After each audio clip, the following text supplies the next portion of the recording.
Oyez, oyez, bonnes gens, ceci est un tract, un acte militant avec tact, un acte invitant chacun à son rôle citoyen. Aujourd'hui, on parle infrastructure et innovation. Vive les infrastructures! Je ne pensais pas scander ça un jour, mais c'est un sujet plus qu'impactant sur nos vies. L'ONU estime d'ailleurs que 80% de ses autres objectifs de développement durable dépendent des infrastructures. Installer une route, une ligne de train, un aéroport, ça prend quelques années, mais vous créez des emplois, des opportunités, de nouveaux services, une attractivité pour les entreprises, des familles réunies. Installer un tramway, une piste cyclable et vous dépolluez l'air, vous limitez l'isolement et la pauvreté, améliorez la qualité de vie. Installer une médiathèque, des écoles, des maisons pour tous, vous favorisez éducation, formation, égalité des chances et lien social. Les infrastructures, c'est ce qui organise et valorise notre espace public. Elles dynamisent notre territoire et sans, il dépérit. L'infrastructure peut aussi jouer un rôle symbolique. Venise et Amsterdam ont leurs canaux, Paris a ses ponts sur la Seine.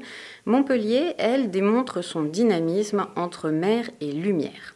L'expansion de Montpellier commence dès 1840 avec les lignes de chemin de fer de Sète, Nîmes puis Paris. En 1977, grande impulsion avec la création des quartiers Antigone et Port-Marianne. En 2000 arrive le tramway qui couvre 8 communes, soit près de 50% de la population et des emplois locaux.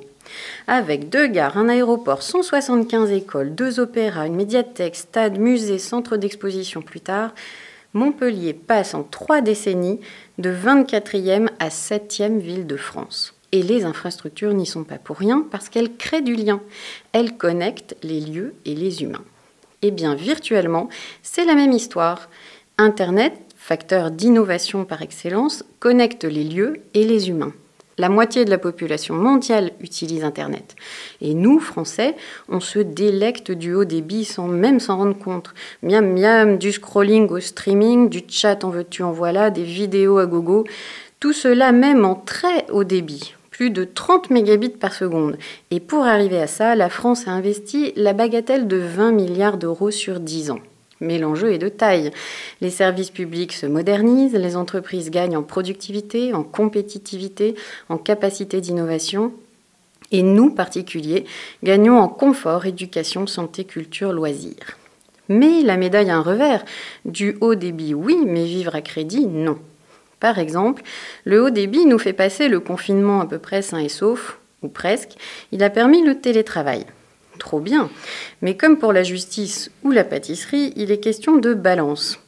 Côté environnement, le télétravail limite les transports polluants, mais il consomme davantage les capacités de serveurs énergivores.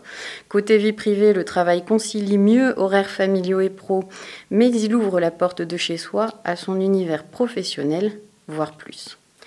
Bref, accès aux infrastructures physiques et numériques, respect de l'environnement, éthique. Quel rôle avons-nous pour faire non pas plus, mais mieux pour notre planète et pour nous ? L'exposition universelle qui devait ouvrir ce mois-ci à Dubaï a été reportée d'1 an, mais son thème garde tout son sens, connecter les esprits et construire le futur.